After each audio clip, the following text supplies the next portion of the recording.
Hamba berdoa sekilas sebelum khotbah, hadirat Allah yang menyembur keluar dari tahta seperti tadi barusan Tuhan. Orang-orang yang belum selamat diselamatkan, belum lahir baru. Orang-orang yang masih berlumuran dengan dosa hari ini benar-benar bertobat dari segala kesalahannya. Hamba minta ya Tuhan Yesus, hamba percaya bahkan belum khotbah diberikan, ada banyak orang yang hari ini menerima benih baru dari firman. Terima kasih Tuhan, berkati jemaat ini, sehingga kami hari ini belajar gimana memelihara iman yang sejati. Sampai Tuhan datang, kami didapati tetap sebagai hamba yang setia, sebagai hamba yang berkenan kepada Allah. Terima kasih Tuhan, ajari kami untuk jaga hati seumur hidup kami ya Tuhan. Harta tersembunyi di dalam bejana tanah liat ini tidak boleh kami kompromikan. Yesus di dalam kami, itulah kemuliaan. Terima kasih ya Tuhan, mengucap syukur kepadamu. Beri kami hati seperti Maria, duduk diam mendengarkan firman Tuhan dan mencatat bahkan, supaya kami bisa mengerti apa yang menjadi kehendak Tuhan di hari-hari esok kami, mulai hari ini. Di dalam nama Yesus kami bersyukur dan kami siap untuk menerima pengajaran yang baru. Haleluya, amin. Beri tepuk tangan untuk Tuhan Yesus.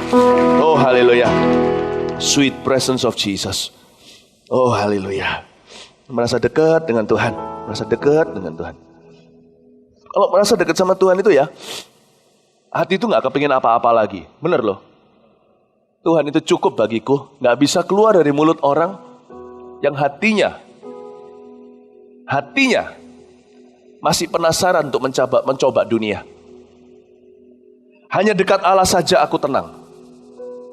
Berkat itu datangnya dari jaga hati. Di sana Tuhan perintahkan kehidupan. Bukan sebaliknya, dengan kita mengejar kita akan memperoleh. Justru dengan kita abandon, melepaskan, total melepaskan diri, melempar diri kepada Tuhan, kita baru bisa melihat kehidupan dari kacamata yang benar. Hari ini saya mau ngajar Anda tentang Eleazar. Seorang hamba Tuhan yang seringkali diabaikan karena dia kurang populer maupun terkenal. Tapi sebuah pelajaran indah dari orang ini adalah dia pandai menjaga hati seumur hidupnya. Dan dia memelihara iman. Itu rahasia keberhasilannya. Keberhasilannya tidak dilirik orang.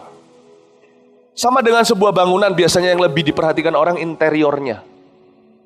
Tetapi sebenarnya lebih penting daripada interiornya, bisa diganti, bisa direnovasi. Sesuatu yang tidak bisa diganti kecuali dirobohkan adalah namanya fondasi, atau yang menamakan struktur dari rumah itu. Eleazar seperti struktur bagi rumah itu. Bapak ibu saudara, kalau kita mau melakukan sesuatu yang kekal dampaknya, kita dan keluarga kita, maka kita perlu komitmen untuk menjaga hati di dalam segala perkara. Karena mengalirlah kehidupan dari hati yang demikian rupa. Tidak bisa ditawar. Sebelum kita pelajari tentang Eleazar, saya ajak kita melihat satu ayat terlebih dahulu munculkan di depan yang sudah saya, ini bukan ayat yang kita baca dari Alkitab, tapi yang saya jadikan bonus di LED saja, yaitu di dalam Amsal 4:23 munculkan di depan, kita baca bersama-sama dulu. Ya, 1, 2, 3, jagalah hatimu dengan segala kewaspadaan, karena dari situlah terpancar kehidupan. Saya ajak semua membacanya. 1, 2, 3, jagalah hatimu dengan segala kewaspadaan, karena dari situlah terpancar kehidupan. Tuhan itu hidup selama-lamanya. Jadi kalau kita jaga hati, terpancar kehidupan selama-lamanya. Bahkan ketika kita mati, perjanjian dengan Tuhan masih berlaku bagi orang-orang yang menjaga hatinya seumur hidupnya. Bagi orang-orang yang memelihara iman, ada sebuah perjanjian dengan Tuhan.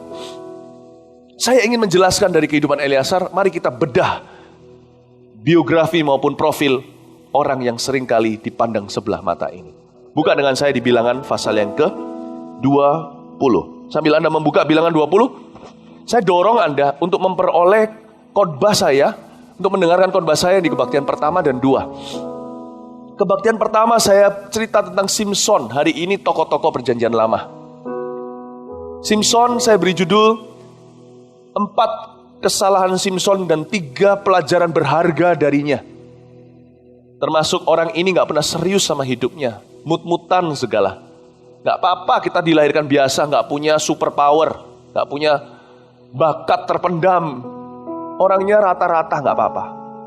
Tapi kura-kura pun bisa membalap kelinci jika kura-kura itu tekun. Saya jelaskan di kebaktian pagi tadi. Ada seorang ayah datang ke saya lalu berkata, terima kasih untuk firman-Nya, bawa sama anaknya. Dia bilang, ini anakku perlu dengar yang kayak begini. Kebaktian yang kedua tadi saya sampaikan tentang Yeftah, salah satu hakim-hakim di perjanjian lama. Saya beri judul, karakter Yeftah yang tidak siap untuk sukses. Sukses dari Tuhan, karakter kita yang harus mau untuk berubah. Nah, saya jelaskan di Yeftah itu, gimana keberhasilan dari Roh Kudus tidak harus berdarah-darah. Tapi Yeftah membuat keputusan bodoh dan konyol. Orang ini tersinggungan dan gengsian. Makanya dia gak bisa lama menikmati suksesnya.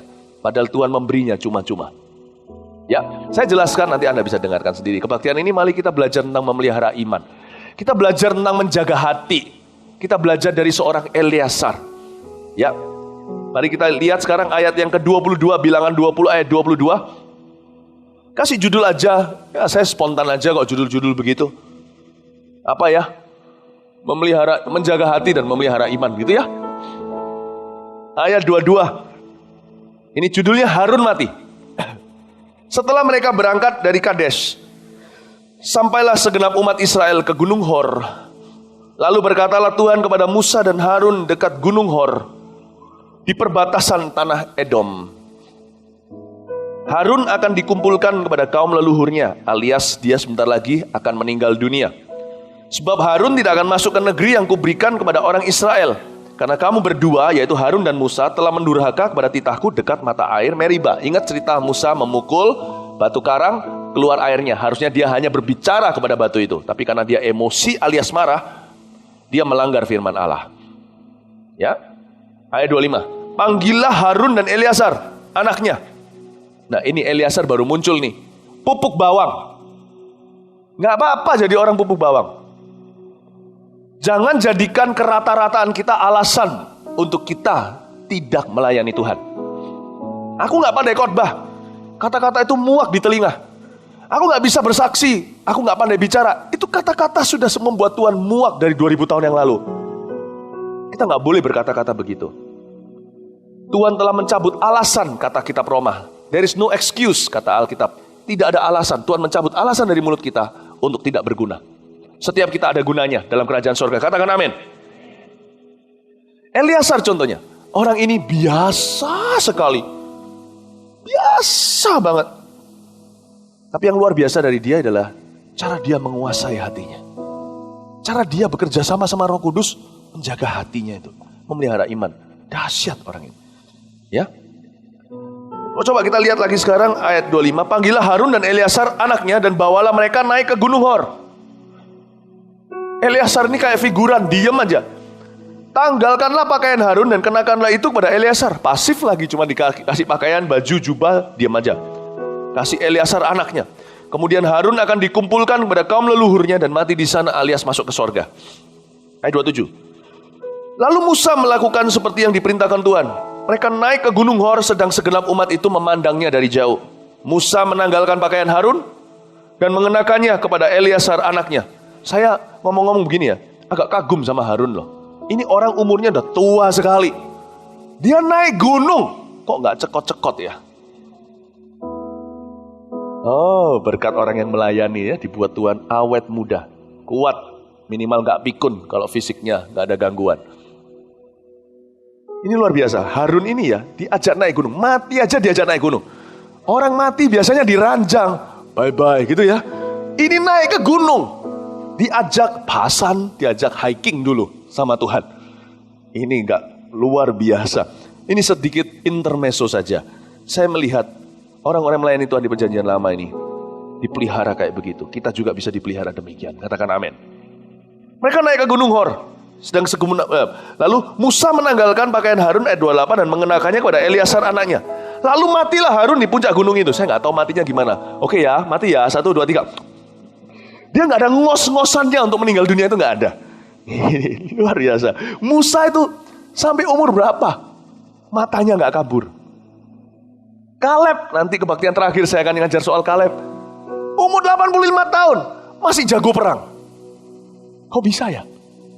Ya Tuhan, Apakah ini berkat untuk perjanjian lama saja? No, ini berkat untuk segala perjanjian bagi orang yang punya perjanjian dengan Tuhan. Tapi saya nggak mau bicara soal Harun sekarang. Saya mau ngomong soal Eleazar. Lihat, ngomong soal Eleazar aja melulu mau ngomong Harun. Bab Eleazar nggak banyak yang dibicarakan. Justru saya mau bicarakan. Karena Tuhan punya rencana besar bagi setiap orang-orang kecil. Kalau kita merasa diri sebagai orang kecil, kabar baik. Tuhan punya rencana besar.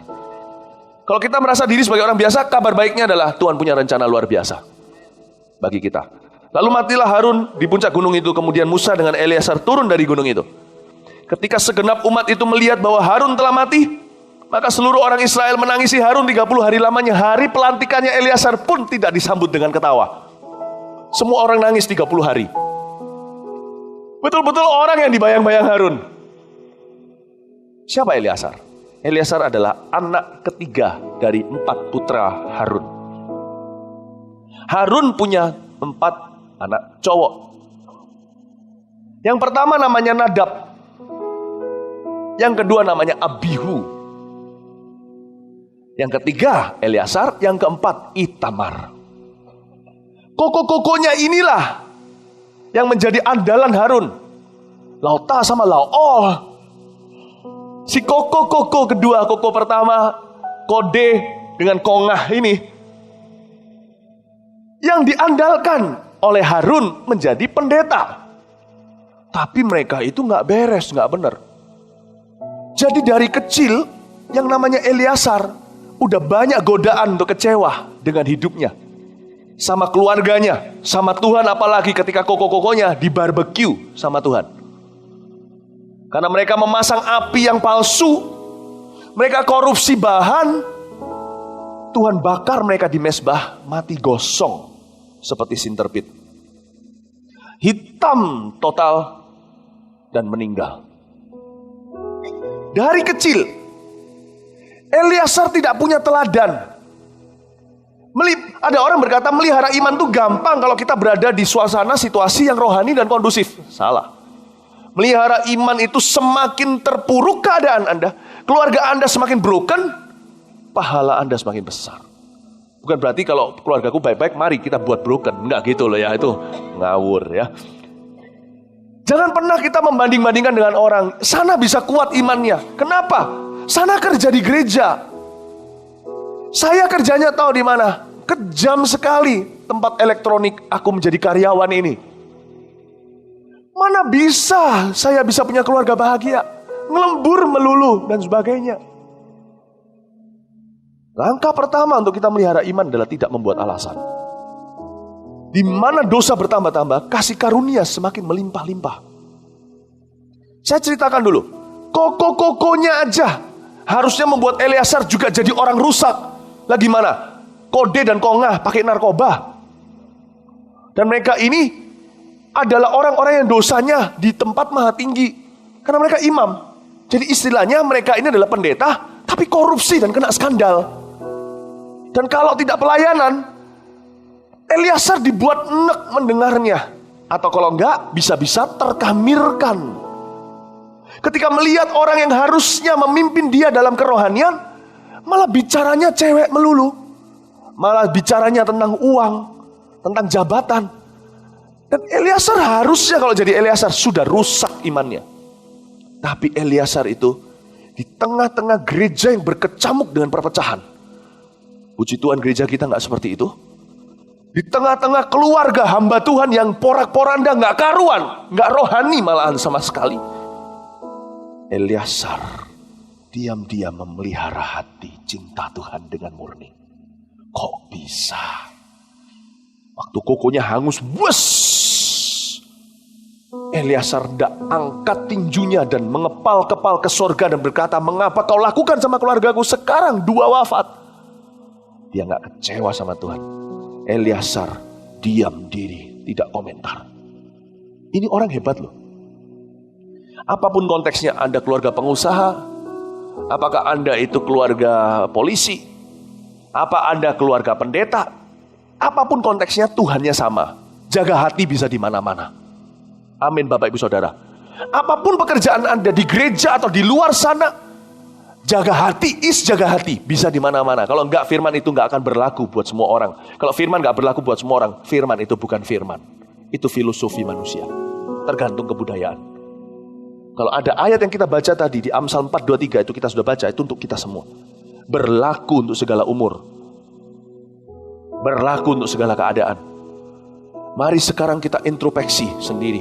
Ya Tuhan, selama ini sudahkah aku maksimal menjaga hati, memelihara iman, menjaga kemurnian di hadapan Tuhan? Apakah selama ini aku beralasan ikut dengan arus dunia, padahal Roma 12 berkata, janganlah menjadi serupa dengan dunia ini. Perbaharuilah akal budi. Engkau berdiri sendiri. Dengan kata lain, ayat itu berbicara demikian. Engkau berdiri sendiri di depan Tuhan. Jangan pernah tuding orang lain dan berkata, gara-gara dia atau gara-gara mereka, aku jadi demikian. Tidak ada alasan itu diterima di meja sorga. Orang rusak itu bukan karena lingkungan. Rusak itu karena pilihan. Tidak karena lingkungan. Dan karena pilihannya sudah salah dari awal, makanya dia pilih lingkungan yang salah. Betul Bapak Ibu Saudara? Eleazar ya, koko-kokonya nih. Bayangin dia itu bisa jaga hati. Saya kira koko-kokonya saja. Ternyata enggak. Eleazar juga hidup di tengah-tengah arus virus Ebola. Yang lebih ngeri dari Ebola, yang ribuan mati. Ini sudah jutaan miliaran orang kena yang satu ini. Mau tahu apa? Virus kepahitan. Gosip. Fitnah.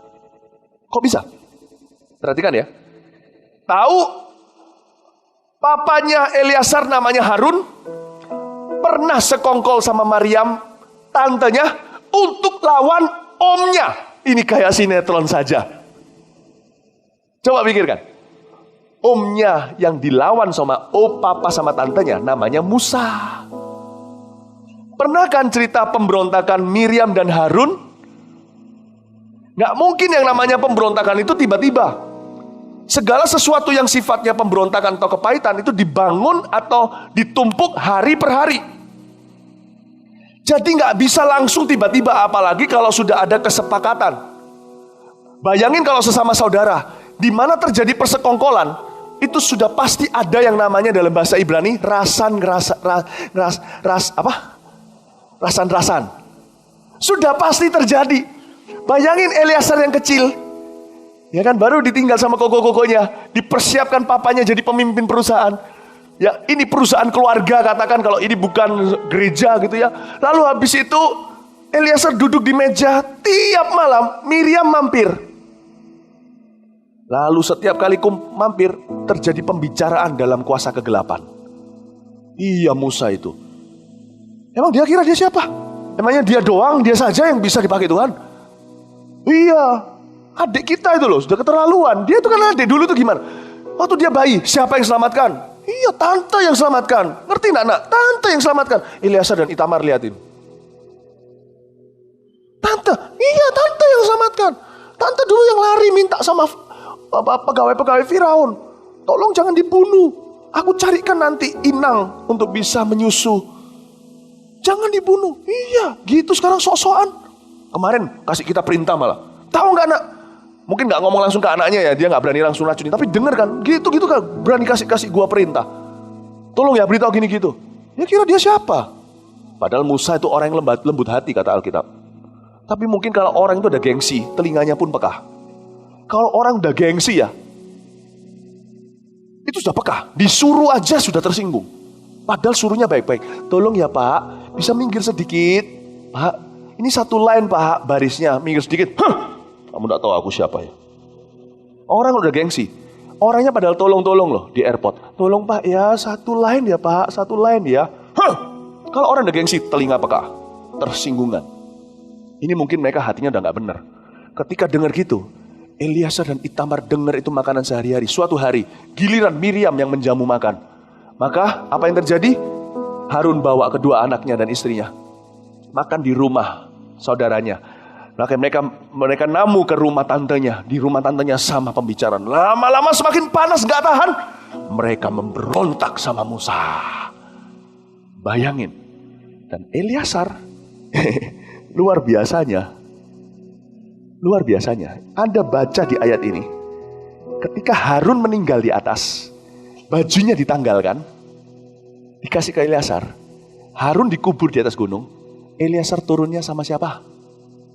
Sama Musa pamannya, yang dirasani setiap hari suatu waktu.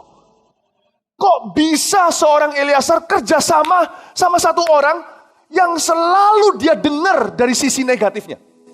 Kok bisa kalau bukan dari seorang yang menjaga hati? Kesempatan ini pun lenyap untuk dia bisa bekerja sama dengan salah satu tokoh terbesar sepanjang sejarah. Kalau saya jadi Eleazar, mungkin sudah terkamirkan. Bukan mungkin, sudah pasti terkamirkan. Kelihatan Musa itu rasanya, dasar ini. Bahasa Ibrani kan ini orang Ibrani semua. Jadi ini mencetno. Pasti saya sudah jengkel sama itu.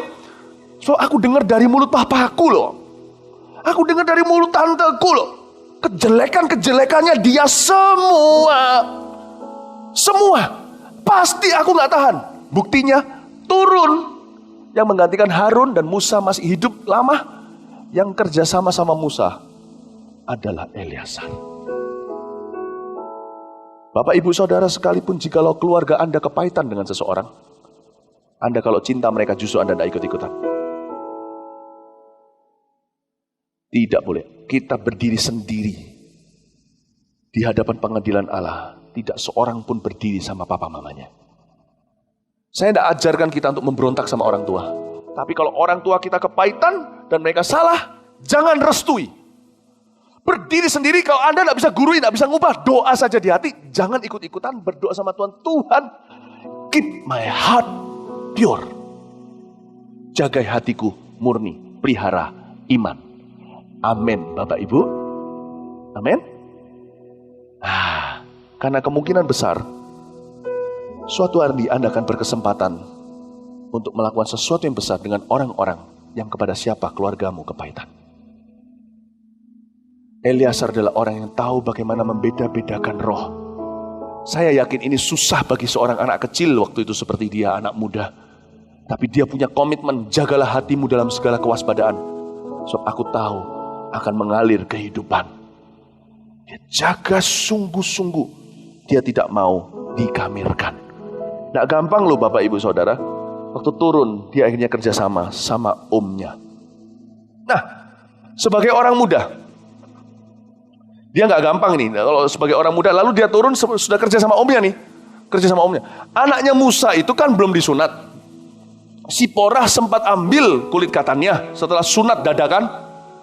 Saya nggak tahu itu gimana jahitnya.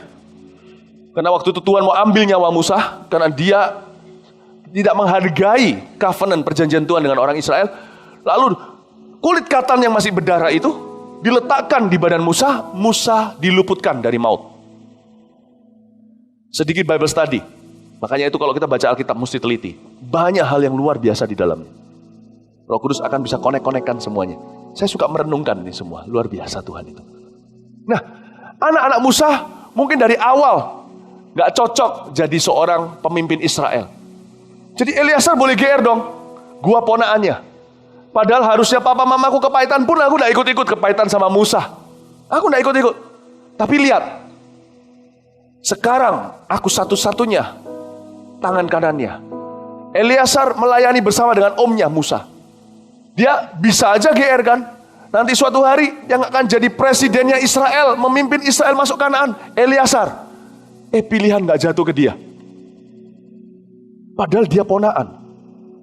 Pilihan malah jatuh kepada seorang muda yang bukan apa-apanya Musa. Malah disebut sebagai bujangannya. Hanya memegangkan barang-barangnya Musa. Tapi orang itu suka berada di tenda Musa. Musa sudah pergi dari tenda pertemuan dengan Tuhan. Orang itu masih tinggal berapa jam menikmati hadirat Allah yang barusan berbicara dengan Musa. Orang itu namanya Yosua. Saya kalau jadi Eleazar, udah notok sampai sana pasti saya sudah gak bisa. Hati orang ini besar. Saya akui Eleazar ini bisa pelihara iman. Saya gak yakin orang ini melakukan ini tanpa menangis, tanpa mencucurkan air mata. Alkitab silent atau diam, tidak menunjukkan sebenarnya terjadi di ruang doanya itu seperti apa. Orang ini dibentuk Tuhan. Mengapa? Nanti saya akan tunjukkan. Turun-temurun nanti saya akan tunjukkan pada Anda bagaimana Allah setia sama Eleazar dan putra-putrinya sampai ke bawah. What a wonderful God. God only wants us to be faithful. He doesn't need us to be great. Dia gak perlu kita menjadi orang besar. Setia. Allah akan setia kepada kita sampai turun-menurun 1000 keturunan. Tak tunjukkan ya. Setelah itu Eleazar malah justru harus tunduk sama seorang pemimpin anak muda yang dipimpin begitu saja, yang dipilih begitu saja. Namanya Yosua. Musa meninggal, dia nggak giliran ke tahta. Malah pilihannya jatuh kepada seorang anak muda yang harusnya lebih junior dari dia. Namanya Yosua. Ini hebat. Saya kagum dengan timnya Billy Graham. Billy Graham itu timnya satu persatu hari-hari ini satu persatu meninggal dulu. Giliran Billy Grahamnya malah belum. Di dalam tim Billy Graham salah satunya adalah adiknya sendiri yang meninggal terlebih dahulu. Billy Graham Evangelism Association namanya. Makanya Tuhan pakai hamba Tuhan ini dan timnya memenangkan 1 miliar. Kan dia terkenal dengan sebutan pendeta 1 miliar jemaat. Kan kita ada ustadz 1 juta umat kan di sini kan.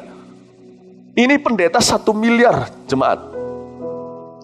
Ketika Franklin Graham ini ngedrak. Dulunya tuh nakal gak karuan. Kok bisa keluar dari anak Billy Graham gitu, saya gak ngerti. Itu pilihan pribadinya saya pasti. Karena setahu saya baca buku-bukunya semuanya. Saya tahu dari orang-orang yang paham akan pelayanannya. Mereka telah menjadi orang tua yang terbaik. Tapi mungkin membesarkan anak di negara barat memang gak gampang. Kebudayaan di sana itu kebudayaan pasca kekristenan.